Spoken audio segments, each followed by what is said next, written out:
GTM Online TV subscribe गरिदिनुहोस्। सम्पूर्णमा नमस्कार।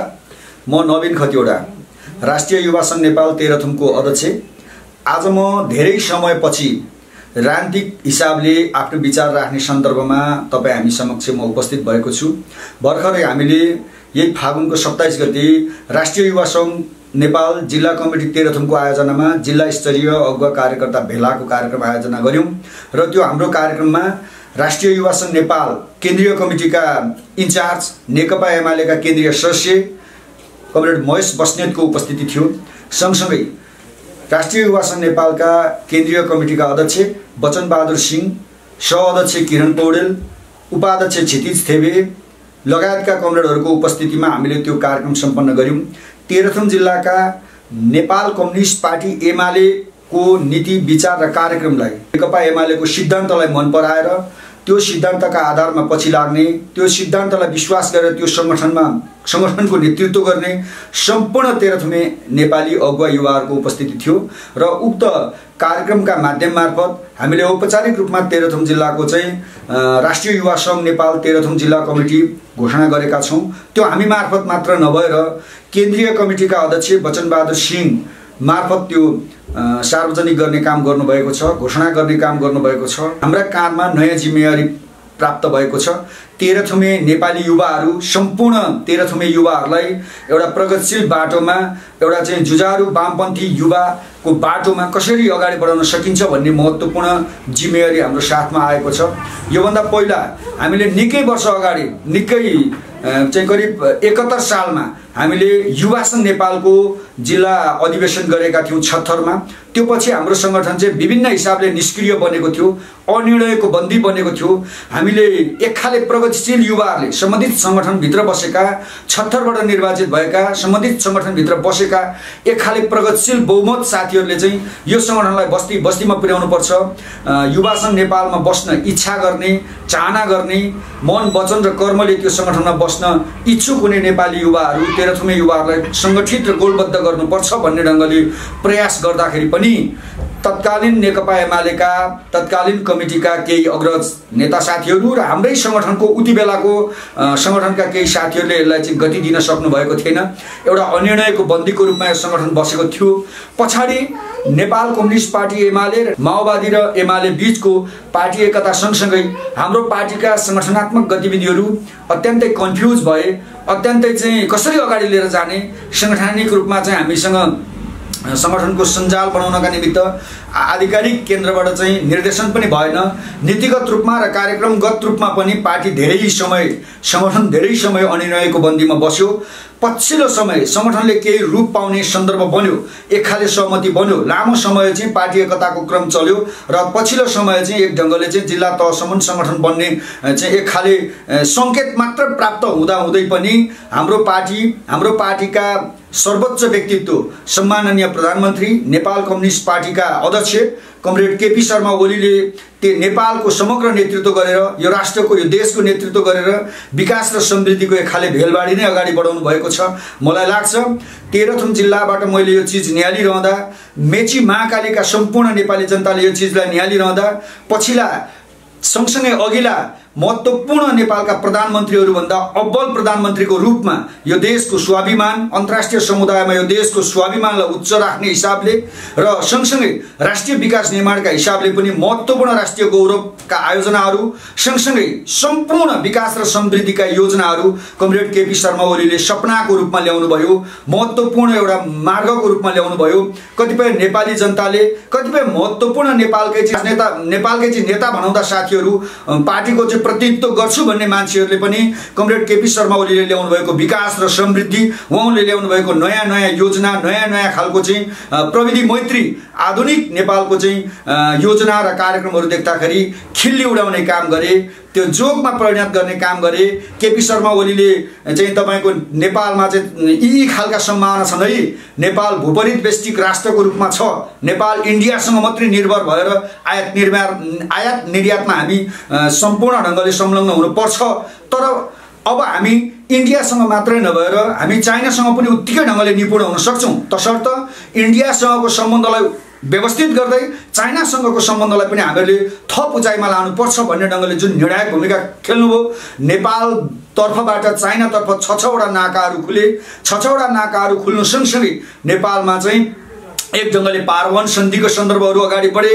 त्यो सँगै नेपाल भूपरिवेष्टित राष्ट्रबाट भूजडित राष्ट्रमा नेपाल अहिले कन्भर्ट भएको छ। त्यसकारण हिजोदेखि हामीले जसरी पनि यहाँदेखि सिधै समुद्रसम्म आउने जाने सन्दर्भ, हाम्रा मालहरू आयात निर्यात गर्ने सन्दर्भ, हाम्रा उत्पादित चिजवस्तुहरू आयात निर्यात गर्ने सन्दर्भ, अन्तर्राष्ट्रिय श्रम बजारमा गएर नेपालीहरूले चाहिँ श्रम गर्ने सन्दर्भ, यी सबै सन्दर्भहरूले नेपाल कम्युनिस्ट पार्टी नेकपाका अध्यक्ष सम्माननीय प्रधानमन्त्री केपी शर्मा ओलीको नेतृत्वमा सञ्चालन भएको यो सरकारले ल्याएको नीति तथा कार्यक्रम, विदेश नीति, परराष्ट्र, छिमेकी राष्ट्र, हाम्रो मित्र राष्ट्र लगायत अरू पनि सम्पूर्ण विदेशी राष्ट्रहरूसँग गर्न सक्ने सम्बन्ध, एउटा मित्रताको सम्बन्ध, यो सम्बन्धलाई हाइटमा पुर्याउने सन्दर्भ भयो। अहिले हाम्रो पार्टीको नेता कमरेड केपी शर्मा ओली सम्माननीय प्रधानमन्त्रीले नेपालमै धेरै सम्भावना छन् है विकासका कुराहरू। हाम्रो देश नेपाल प्राकृतिक हिसाबले सुन्दर, एउटा प्राकृतिक हिसाबले विविधता भएको, विविध प्राकृतिक स्रोत साधन भएको, सांस्कृतिक हिसाबले पनि विविधता भएको मात्र नभएर नेपाल चाहिँ अरू पनि धेरै हिसाबले चाहिँ सक्षम र सबल छ है भन्ने ढङ्गले उहाँले जति पनि विकास र निर्माणका कामहरू अगाडि बढाउने ढङ्गले नेपाली जनतामा एउटा आशा र विश्वासको दियो जलाउनु भयो।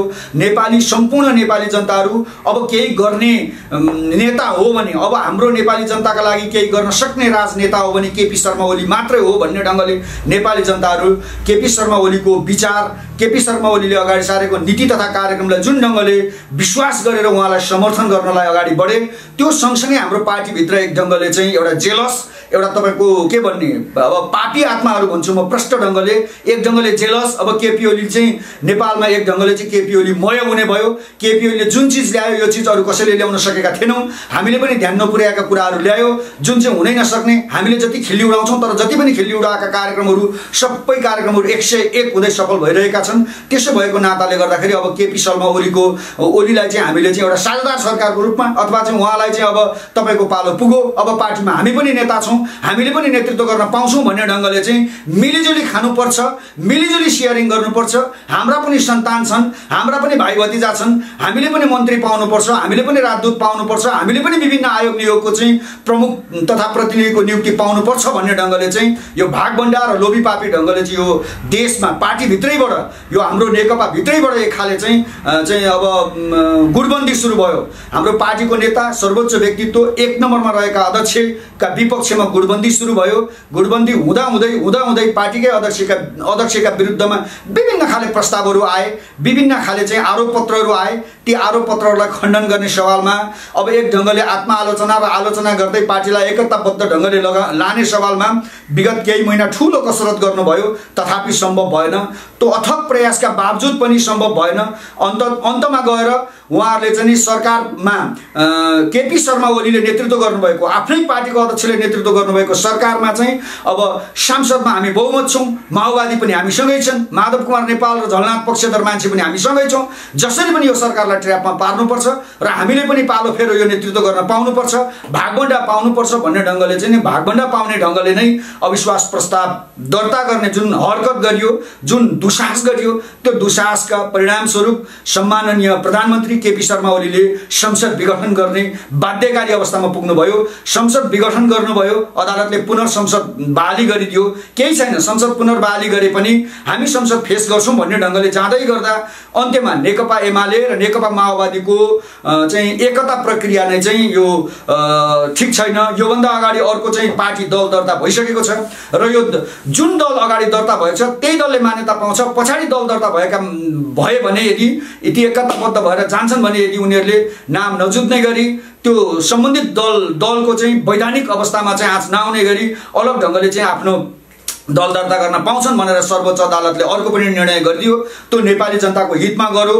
प्रगतिशील जनताको हितमा गर्यो, सम्पूर्ण नेपाली जनताहरू जो विकास प्रेमी जनताहरू छन् त्यसको हितमा गर्यो। किन हितमा गर्यो भन्दाखेरि दल चाहिँ एकता हुँदै थियो, माओवादी र एमाले एकता हुँदै थियो, अब एकता हुन सक्दैन भन्ने सवालमा किन एकता चाहिँ तपाईको हितमा गर्यो भन्ने ढङ्गले भन्नुहुन्छ भने ती लोभी पापी आत्माहरू भेला भएका ठाउँमा, भागभण्डा गरेर खानुपर्छ भन्ने ढङ्गले भेला भएका ठाउँमा, अब सुशासन कायम गर्न नसकेका ठाउँमा त्यो चिज हामीले एकता गर्नुको कुनै सार्थकै थिएन। माओवादीसँग हामीले एकता गरेर कुनै पनि सार्थक ढङ्गले नेपाली जनतालाई चाहिँ हामीले चाहिँ सुशासन र समृद्धिको यात्रामा, विकास र समृद्धिको यात्रामा हामीले यात्रा तय गर्न सक्ने स्थिति बनेन। त्यसकारणले गर्दाखेरि जे सर्वोच्च अदालतले पछिल्लो डिसिजन जे गर्यो त्यो डिसिजनको म व्यक्तिगत रूपमा र युवा सङ्घ नेपाल, राष्ट्रिय युवा सङ्घ नेपाल तेह्रथुम जिल्ला कमिटीको तर्फबाट सर्वोच्च अदालतलाई म हार्दिक धन्यवाद दिन चाहन्छु। सर्वोच्च अदालतको यो कदमलाई म स्वागत गर्न चाहन्छु। सँगसँगै नेपाली जनताले अत्यन्तै माया गरेर अत्यन्तै प्रियतम सङ्गठन, अत्यन्तै लोकप्रिय पार्टी नेकपा एमाले बिउतिनु सँगसँगै नेपालमा नेपाल कम्युनिस्ट पार्टी एकीकृत मार्क्सवादी लेनिनवादी नेकपा एमाले अन्तर्गतको युवा सङ्घ नेपाल चाहिँ बिउतिने जुन काम भयो, बिउतिने काम सँगसँगै केन्द्रीय कमिटीका अध्यक्ष बचनबहादुर सिंहद्वारा हस्ताक्षरित पत्र मार्फत मलाई तेह्रथुम जिल्लाको नेतृत्व सम्हाल्ने जुन आदेश प्राप्त भएको छ, तेह्रथुम जिल्लाका प्रत्येक टोल बस्ती बस्तीमा सङ्गठन विस्तार गर्ने जुन निर्देशन प्राप्त भएको छ, यो निर्देशनलाई म अत्यन्तै शिरोधार्य गरेर, यो निर्देशनलाई म अत्यन्तै शिरोपर गरेर म टोल र बस्ती बस्तीमा सङ्गठन विस्तार गर्नका निमित्त तेह्रथुममा व्यापक ढङ्गले साङ्गठनिक योजना र कार्यक्रम बनाएर अगाडि बढ्दैछु। तेह्रथुम जिल्लामा गत 2 दिन अगाडि 27 गते हामीले 255 सदस्य हामीले कमिटी गठन गर्यौं। नेपालको युवा सङ्घ नेपालको विधानले त्यो 255 सदस्यीय कमिटी अत्यन्तै जम्बू कमिटी भयो। वैधानिकताको व्यवस्था के छ भने जस्ता कुरा पनि केही साथीहरूले बाहिरबाट टिक्का टिप्पणी गरेको मैले इन्फर्मेसन पाएँ। मसँग त प्रत्यक्ष कसैले पनि कुरा गर्नु भएको छैन। तथापि म यो विषयलाई कसरी क्लियर गर्न चाहन्छु भने युवा सङ्घ नेपालको आयोजक, जिल्ला सम्मेलन आयोजक कमिटीको रूपमा हामीले यो कमिटीलाई एक्सटेन्सन गरेका छौँ। त्यहाँ हामीले 255 सदस्यीय कमिटी एक्सटेन्सन गर्ने कुरा केन्द्रीय कमिटीको फुल म्यान्डेट मार्फत गरेका छौँ र हामीले यो सँगसँगै 55 सदस्य जिल्ला कमिटीको सचिवालय समिति पनि फर्मेसन गरेका छौँ। अब तत्कालमा 55 सदस्य जिल्ला कमिटीको सचिवालय समितिको मिटिङ राखेर जिल्लाभरि भीषण ढङ्गले सङ्गठन विस्तारको योजना, वैचारिक कार्यक्रमको योजना, राजनीतिक कार्यक्रमको योजना लिएर हामी जाँदैछौँ। तेह्रथुम जिल्लामा जम्मा 6 वटा स्थानीय तह, 43 वटा वार्ड, सँगसँगै विगत 32 वटा गाविसका 9 वटा वार्ड अन्तर्गत गर्दै जाँदा 288 वटा टोलहरू छन्। तेह्रथुम जिल्लामा सिङ्गो जिल्लाभरि 288 वटा टोलहरू छन्।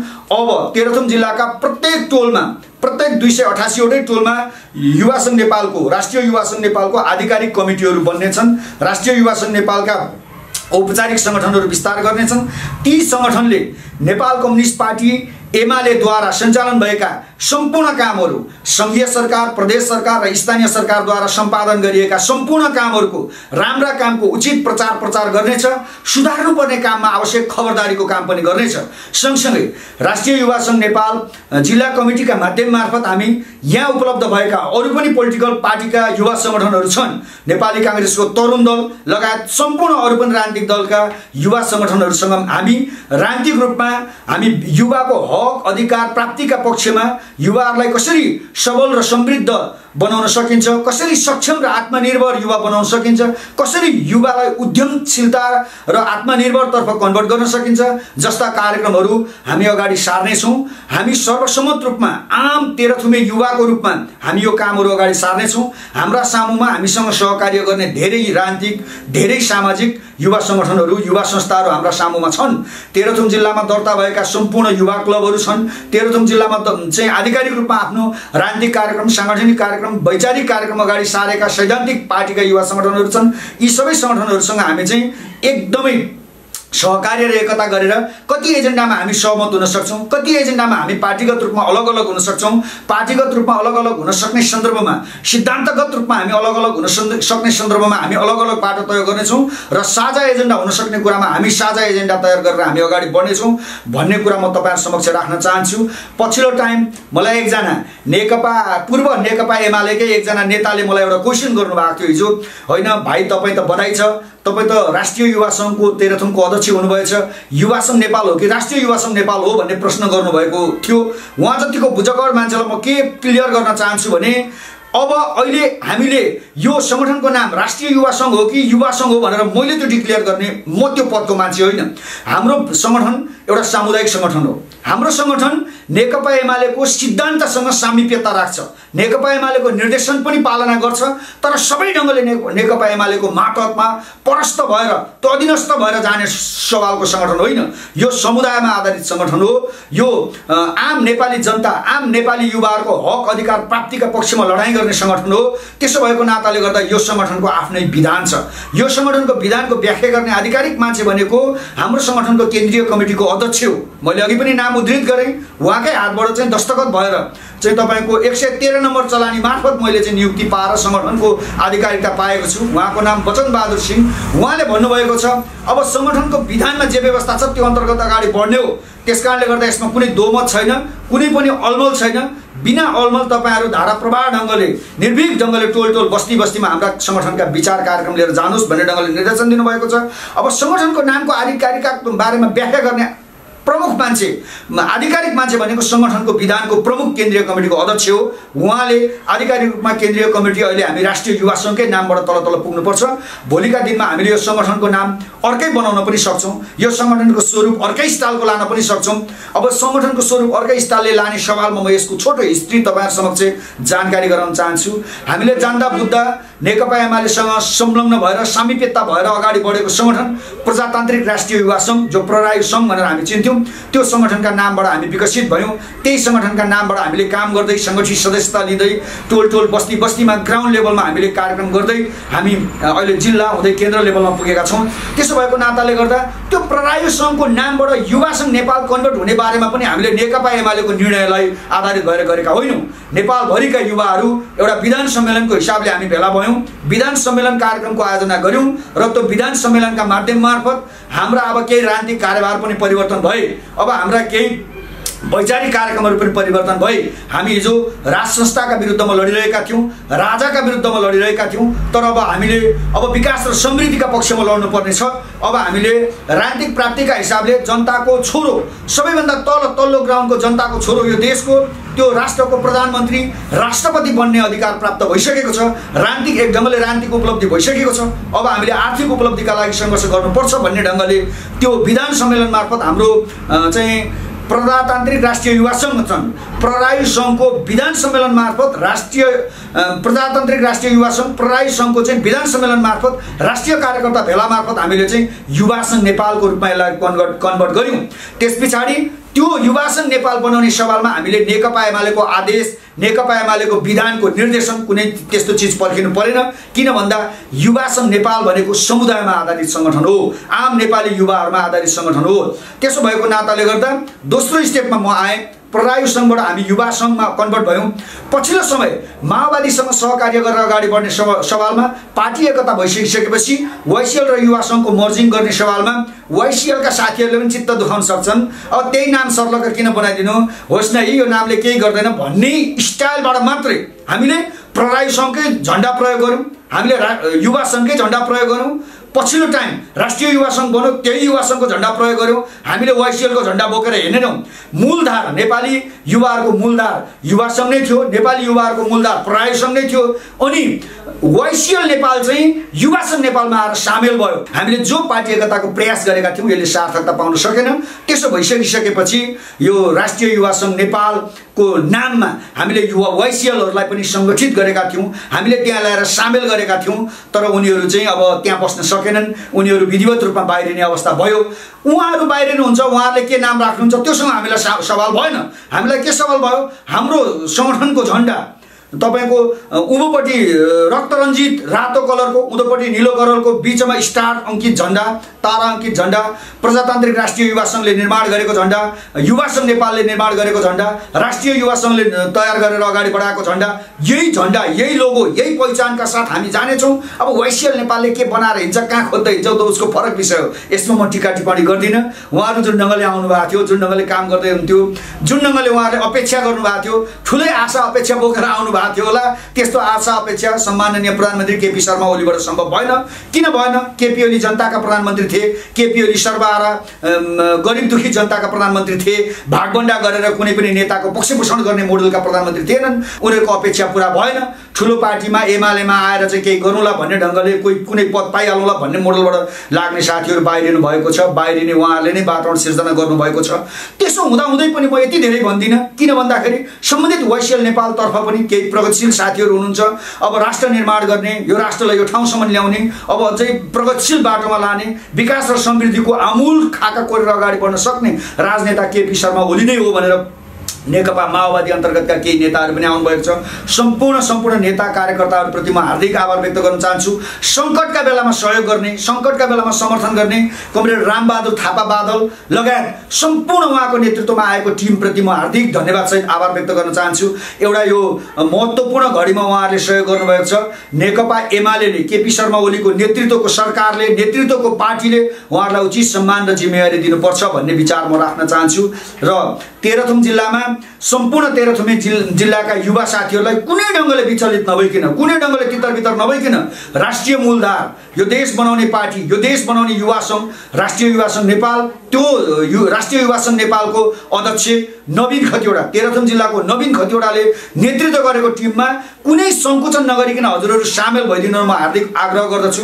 हजुरहरू अहिले यताउता गर्नुभयो, हजुरहरू अहिले यताउता भएर विचलित हुनुभयो भने पछि हजुरहरूलाई पछुतो मात्रै हुनेछ। योभन्दा म बाँकी धेरै भन्दिनँ, किनभने हामी सबै चिजको सन्दर्भमा हामी राजनीतिक र वैचारिक रूपमा हामी क्लियर हुनुपर्छ।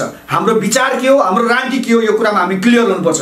हजुरहरू आज कुनै पनि बहानाले कोही नेता कता छ, मेरो त मान्ने मान्छे उता छ, मेरो त ठुलदाजु उता चाहिँ तपाईँको माधव कुमार समूहमा, प्रचण्ड समूहमा मेरो त ठुलदाजु गयो, मालदाजु उता गयो भन्दैमा कान्छो भाइले बरालिनु पर्दैन। सम्पूर्ण कान्छा भाइहरू सङ्गठित भएर तेह्रथुम जिल्लामा युवा सङ्घ नेपाल, राष्ट्रिय युवा सङ्घ नेपालको एउटा चाहिँ वैचारिक सङ्गठन, रहरलाग्दो सङ्गठन हामी बनाउनु पर्छ। म तपाईँहरूलाई अनुरोध गर्न चाहन्छु, भोलिका दिनमा तपाईँहरूलाई थुक्क हाओ भन्ने दिन नआओस् भन्ने ढङ्गले म हार्दिकतापूर्ण आग्रह गर्न चाहन्छु। हाम्रो पार्टी नेकपा एमाले अत्यन्तै जनताको लोकप्रिय पार्टी, प्रिय पार्टी, जनताको पक्षमा काम गर्ने जनमुखी पार्टी र यो पार्टीमा सङ्गठित भएर लागेका हामी नेपाली युवा, राष्ट्रिय युवा सङ्घ, हाम्रो केन्द्र तेह्रथुम जिल्ला, यो सबै पालिका तहसम्म एक्सटेन्सन भएर जाने सवालमा आज मैले औपचारिक रूपमा 27 गते सञ्चालन गरेर हामीले शपथ ग्रहण तथा घोषणा कार्यक्रम गरेका थियौँ। त्यो कार्यक्रम अन्तर्गत भएका सङ्गठित हुनुभएका सम्पूर्ण कमरेडहरू, 255 जना कमरेडहरूलाई, म सहित 255 जना कमरेडहरूलाई म हार्दिक धन्यवाद दिन चाहन्छु, आभार व्यक्त गर्न चाहन्छु, बधाई दिन चाहन्छु। यस्तो महत्त्वपूर्ण टाइममा तपाईँहरूले जिम्मेवारी लिने मौका पाउनुभयो, यति महत्त्वपूर्ण अवसर प्राप्त गर्नुभएको छ। तपाईँहरूको यो अवसरका माध्यम मार्फत तेह्रथुमे नेपाली जनता, सम्पूर्ण अल नेपाली जनताले चाहिँ समृद्धिको खाका कोर्नका लागि, विकासको अभियानलाई अगाडि बढाउनका लागि तपाईँहरूलाई एउटा माध्यमको रूपमा, सारथीको रूपमा ग्रहण गर्न सकुन्, म यही अपेक्षा गर्न चाहन्छु। सङ्गठनमा बसेपछि सङ्गठनभित्र काम गर्ने कमिटीभित्रका साथीहरूलाई म भन्न चाहन्छु, हामीले अनुशासन र मर्यादालाई उच्चतापूर्वक कडाइका साथ पालना गर्नुपर्छ। हामी अनुशासित भयौँ, हामी मर्यादित भयौँ, हाम्रो चरित्र र व्यवहार आम नेपाली जनताले हेर्दाखेरि आहा युवा सङ्घ नेपालका कार्यकर्ता जस्तो, युवा सङ्घ नेपालका सङ्गठित चाहिँ युवाहरू जस्तो पो भए पो मजा हुन्छ भन्ने टाइपको हामी भयौँ भने मात्रै यो ठाउँको हामीले, यो गाउँको हामीले, यो देशको हामीले नेतृत्व गर्न सक्छौँ। समय अत्यन्तै आधुनिक छ। आज के कुरा भयो सर्लक्क विश्वभर थाहा पाउन सकिन्छ। अब विगतको जस्तो चाहिँ इन्फर्मेसनलाई ग्याप राख्ने, इन्फर्मेसनलाई सुसुप्त गराउने, इन्फर्मेसनलाई अदल बदल गरेर फरक इन्फर्मेसन दिने जमाना छैन। अहिले त तपाईँको युरोप, अमेरिका, नेपालका माथिल्ला तहहरू सरकारले के निर्णय गर्दैछ, पार्टी तहका नेताले के भन्दैछन्, यी सब कुराहरू छिनभरमा थाहा पाइन्छ। नेताले भन्दा छिटो कार्यकर्ताले थाहा पाइन्छ। हामीले थाहा पाएको होइन, आजभन्दा केही दिन अगाडि मात्रै माओवादीकै अध्यक्ष भनौँ हामीसँग सम्मिलित भएर हाम्रै पछि आउनुभएको थियो, के मिलेन, भाग पुगेन, जानुभयो, इन्डियाका लागि कम्फोर्टेबल सरकार गठन गरिदिन्छु भन्नु। उहाँको मनमा जे थियो त्यही कुरा व्यक्त गर्नुभयो, उहाँको मनमा जे थियो त्यही कुरा व्यक्त गर्नुभयो, त्यही कम्फोर्टेबल सरकार गठन गर्छु भनेर उहाँले भनेको कुरा, उहाँको मनको ओरिजिनल कुरा व्यक्त भइसक्दाखेरि आम नेपाली जनताले के भने, प्रचण्ड कमरेड त इन्डिया पक्षधर कम्फोर्टेबल सरकार गठन गर्ने पो हुनुहुँदो रहेछ। साँचो राजनेता, नेपाली जनताको नेता, साँचो नेता त केपी शर्मा ओली नै हुनुहुँदो रहेछ नि भन्ने ढङ्गले हामीले थाहा पाउनुभन्दा अगाडि गाउँ टोल बस्तीका जनताले, कार्यकर्ताले, समर्थकले, शुभचिन्तकले, नेपाली जनताले थाहा पाएका होइनन् र त्यसो भएको नाताले के त भन्दाखेरि हामीले नेपाली जनतालाई झुक्याएर छक्याएर कुनै चिज गर्छु भनेर अब आश नगरे हुन्छ। अब म यसो गर्छु, यहाँ यसो भन्दै गर्छु, त्यहाँ यसो भन्दै गर्छु। त्यसकारण म आग्रह गर्न चाहन्छु, नेकपा एमाले हामी हौँ, नेकपा एमाले चाहिँ सूर्य चिन्ह हाम्रो हो भन्ने ढङ्गले कसैले तपाईँहरूलाई भन्दै गर्छ भने विश्वास नगर्नुहोस्, भर नपर्नुहोस्। उहाँहरूले चाहिँ एउटा चाहिँ सङ्कटको बेलामा केपी शर्मा ओलीले नेतृत्व गरेको सरकारलाई जुन ढङ्गले ट्र्यापमा पार्नुभयो, अध्यक्षलाई नै जुन ढङ्गले साधारण सदस्यबाट निकालेको जुन चाहिँ तपाईँको अहङ्कार देखाउनु भयो, त्यसको प्रचार गरेर हिँड्नुभयो। सूर्य चिन्ह अङ्कित हाम्रो सङ्गठनको, हाम्रो पार्टीको सूर्य चिन्ह, हाम्रो पार्टीको लोगोलाई चाहिँ कालो ब्यानरमा पोतेर हाम्रो रातो सूर्यलाई कालो बनाएर हिँड्नुभयो। ती कालै चिन्ह बोक्ने, कालै मन भएका, कालै मान्छेहरूसँग सङ्गत गर्नु कुनै जरुरी छैन। अब हामी एकदमै उज्यालो मनका साथ, एकदमै झलमल्ल घाम लागेको अभियानका साथ हामी अगाडि बढ्नुपर्छ। त्यसका कारण म भन्न चाहन्छु, उच्च मनोबलका साथ, एकदमै उच्च मनोबलका साथ अब हामी सङ्गठन विस्तार गर्ने, अब छिटोभन्दा छिटो द्रुत विकास गरेर यो देशलाई समुन्नत राष्ट्रको रूपमा कसरी अगाडि बढाउन सकिन्छ भन्ने ढङ्गले अगाडि बढ्ने दिशामा अगाडि बढौँ भन्ने चिजको अनुरोध र आग्रह गर्न चाहन्छु। आज म तपाईहरु समक्ष यति नै कुरा भनेर बिदा हुन चाहन्छु र केही समय पश्चात हामी चाहिँ हाम्रो संगठनको जिल्ला कमिटीको मिटिङ राखेर सम्पूर्ण कार्यक्रमहरु लिएर हामी बस्ती बस्तीमा आउने कुरा निवेदन गर्दै बिदा चाहन्छु। हस्, धन्यवाद, नमस्कार, अभिवादन। TTM Online TV सब्स्क्राइब गरिदिनुहोस्।